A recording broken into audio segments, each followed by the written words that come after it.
Meron akong teacher noon na ayaw sa akin. Sa letter A nagsisimula ang apelyido ko pero sa pinakadulong row niya ako pinauupo. Para siyang diring-diri sa akin. Ganun na siya first day of school pa lang. Third year ako sa high school. Grade 9 sa panahon ngayon.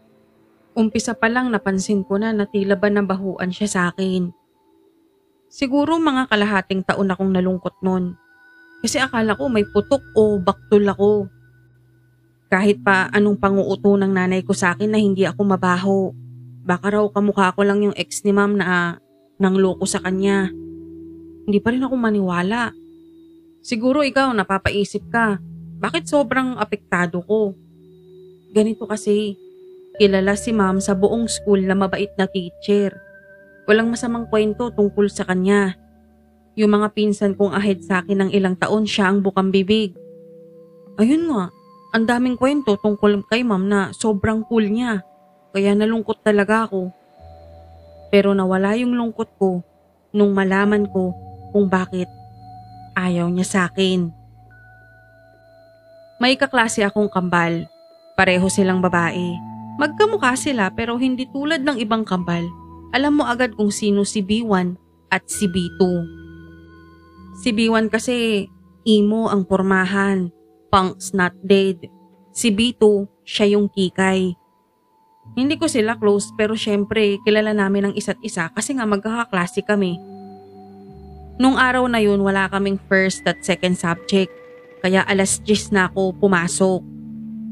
Tapos nung malapit na ako sa school, naraanan ko si B1, yung emo na kambal, sa may maliit na bakanting lote. Nagsusuka siya. Nag-aalangan man, lumapit pa rin ako sa kanya. Tinanong ko kung anong problema. Nahihilo daw kasi siya kasi ang baho nung naamoy niya sa may karinderya sa di kalayuan. Bilang medyo kupal ako, ang tanong ko sa kanya, "Ay, hala buntis ka?" Hindi ko inasahan nung umiyak siya. Paano ko raw nalaman? Ang may alam pa lang si B2, yung kambal niya. Nagpanik na siya kasi akala niya ata balitado na. Sure daw siya napapatayin siya ng magulang nila ni B2. Ako naman na hindi pa fully develop ang utak ko nun, ako sa kanya, "Ang OA mo naman, hindi yan. Pagagalitan ka lang." Oh, diba? Ang insensitive ko. Pero kahit papano kumalma siya. Tapos para siyang may naisip. Kumapit siya sa akin at nakiusap na samahan ko siya. Tumango na lang ako. Natatawa din kasi ako sa itsura niya noon kasi mukha siyang raccoon. Yung eyeliner niya kumalat na kasi nga umiyak siya. Ako na yung nagbitbit sa bag niya habang alalay ko siyang naglalakad. Akala ko noon bahay nila yun. Diba kako nga sa inyo hindi naman kami close. Kaya nung magpasalamat siya at sabihin niyang pasok na ako, hindi ko na siya inusisa. Alam niyo, pinagsisisihan ko yun magpahanggang ngayon. Siguro, kung naging makulit ako noon ng kahit isang minuto, baka nalaman kong si Ma'am Godiva yung may-ari ng bahay na yun. Siguro kung naamoy ako ni Ma'am, baka pati si B1 hindi niya pinapasok sa bahay niya. Kasi kumapit na yung amoy ko kay B1. Siguro buhay pa si B1 at yung anak niya.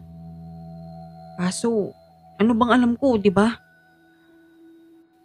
Kinabukasan, balitado nang nawawala si B1.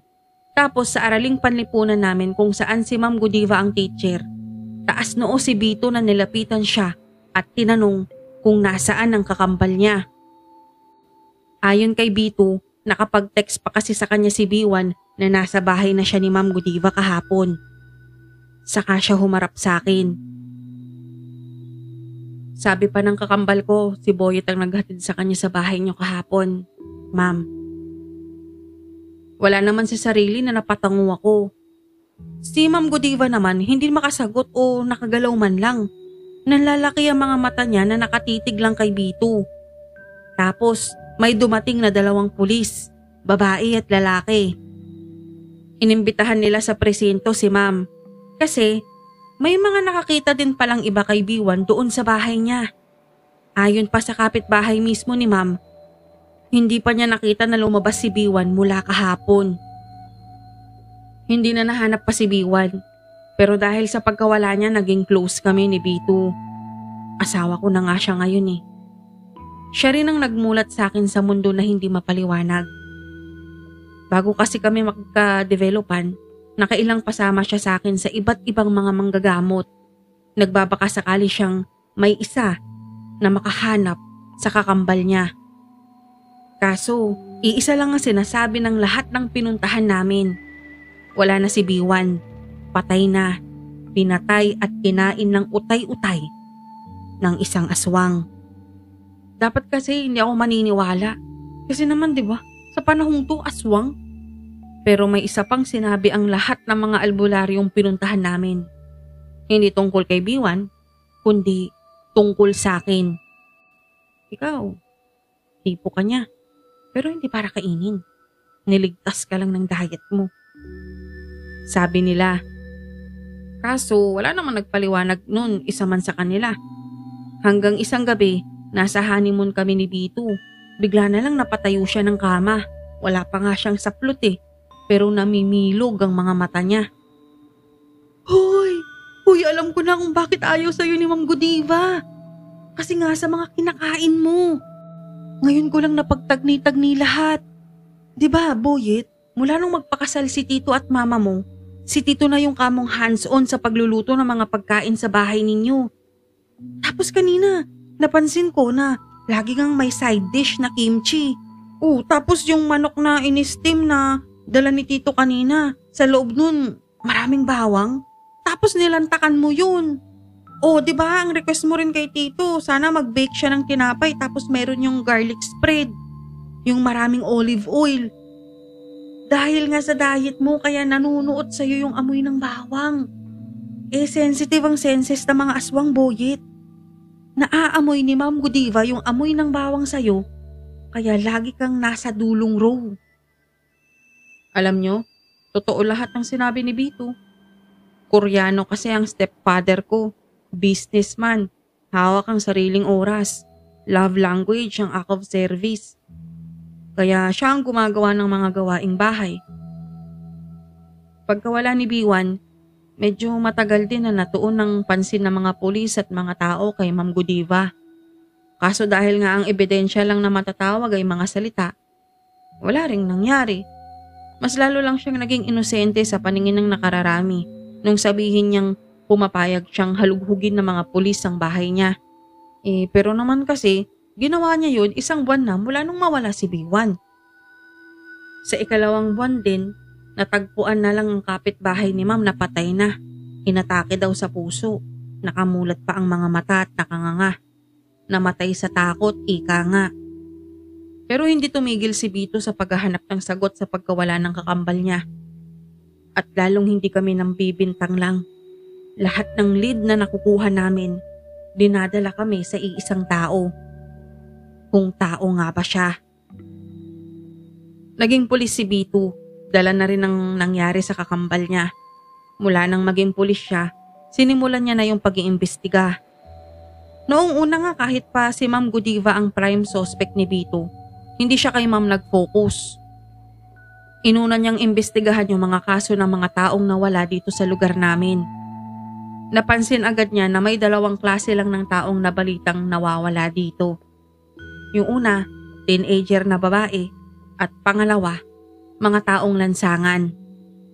Halos taon-taon may 2 hanggang 3 na nawawalang teenager na babae dito. Sa mga taong lansangan naman, wala talagang police report. Kumbaga, word of mouth lang ang nangyayari. Nakakalungkot yung sa mga taong lansangan. Pero nag-focus si Bito sa mga teenager na nawala. Yun kasi yung kahit papano may mga breadcrumbs ba? Mga lead na pwede niyang sundan. At sa hindi inaasahan, may iisang pare-pareho ang mga kaso. Lahat ng mga nawala, naging subject teacher si Ma'am Godiva.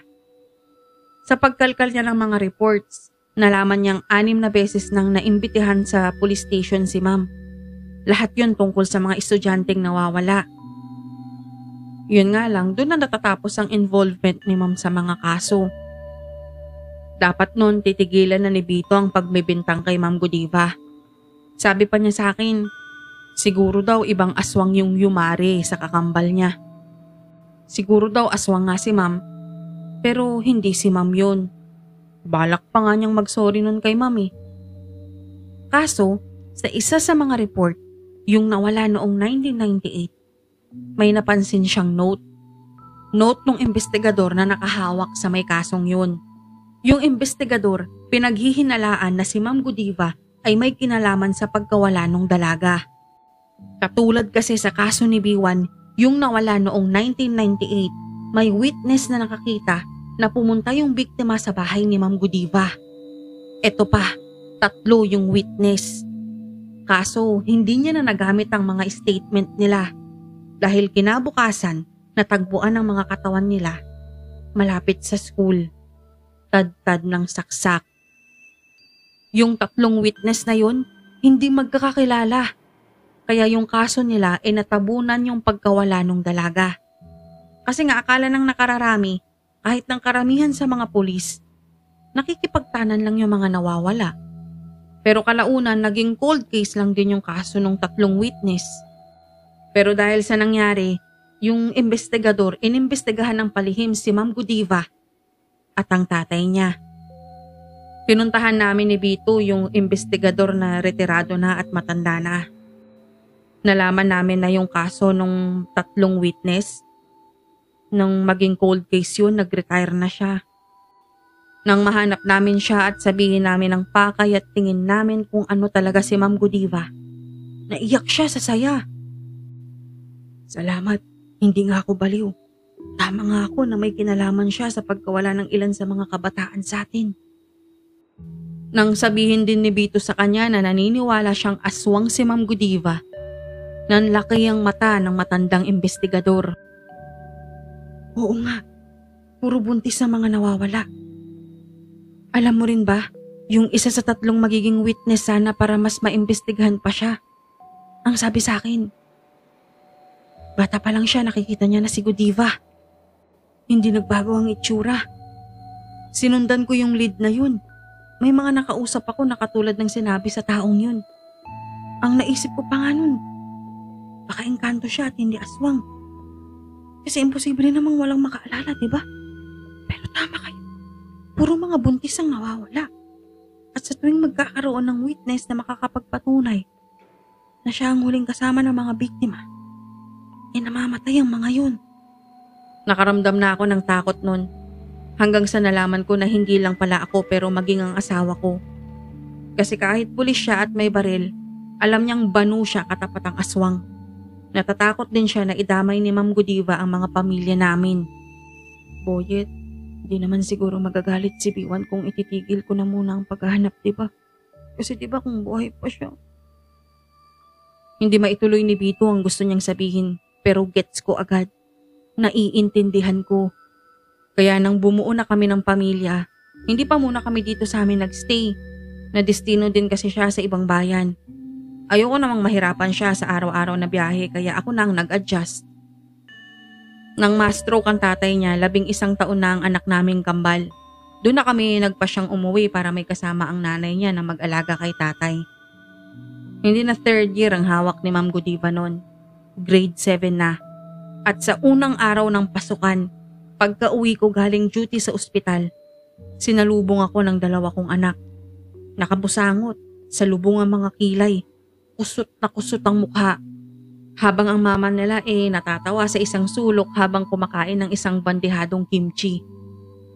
Oh, bakit? Tanong ko. Kasi papa, yung teacher namin sa aral pa na homeroom advisor namin, di ba ang late namin ni Twinnie? Pero nilagay kami sa dulong row. Nagpalitan kami ng tingin na mag-asawa. Sabay kaming tumawa. At sa unang PTA meeting, pareho kaming umattend na 2. Gulat na gulat ang itsura ni Ma'am Godiva. Alam niyo, hindi nagbago ang itsura niya. Para siyang na-frozen sa edad niya. Parang ang kasing edad lang namin siya. Youthful skin, ika nga. Pero alam niyo ba, hindi nagtagal yung PTA meeting. Ubo kasi siya ng ubo na para ba siyang hinihika. Hindi ko alam kung ganun ba kalala ang amoy naming pamilya. at ganun na lang ang reaksyon niya. Pero siguro nga, kasi nahawa na rin sa akin ang mag-iina ko sa pagkain ng kimchi at bawang. Sa murang edad din ng kambal namin, negosyante na. Kilala na silang nagbebenta ng kimchi at pickled garlic, basta anything pickled na nagagawa ni Appa. Mas pumatok nga sila magbenta nung nasa high school na. Halos lahat sa kanila na bumibili. Tuwang-tuwa si Appa sa kanila. Kasi biruin nyo, nakakapaubos sila ng marami Lunes pa lang. Pero noong una, natatakot ang mama nila na baka pag-initan sila ni Ma'am Godiva. Kasi syempre, kung gaano ako kahilig sa kimchi, i-times 3 mo yun. Kasi bukod sa mahilig, nagbebenta din sila plus katulong sila ni Appa sa paggawa. Pero awa naman ng Diyos, bukod sa pagpapaupo sa kanila sa dulong row, wala nang ibang nireklamo yung kambal. Hanggang isang araw, binalitan nilang nag-resign na si Ma'am Godiva. Mag-a-abroad na lang daw, sa Australia. Nagulat kami ni Pito. Tapos kako, retired na si Ma'am. Pwede na, matagal na rin siya sa serbisyo, kako. Si Bito naman tumatango at binibilang kung ilang taon na nga ba si Ma'am. Tapos yung dalawang anak namin, napansin ko, tinititigan kami ng mama nila na para ba kaming nagkaroon ng ekstrang ulo. Tinanong ko tuloy kung anong problema. Papa, 36 lang si Ma'am, mas matanda kayo. Kasi celebrate niya last month. Nag-ambagan pa nga kami para sa Goldilocks niya. Sagot nila sa akin.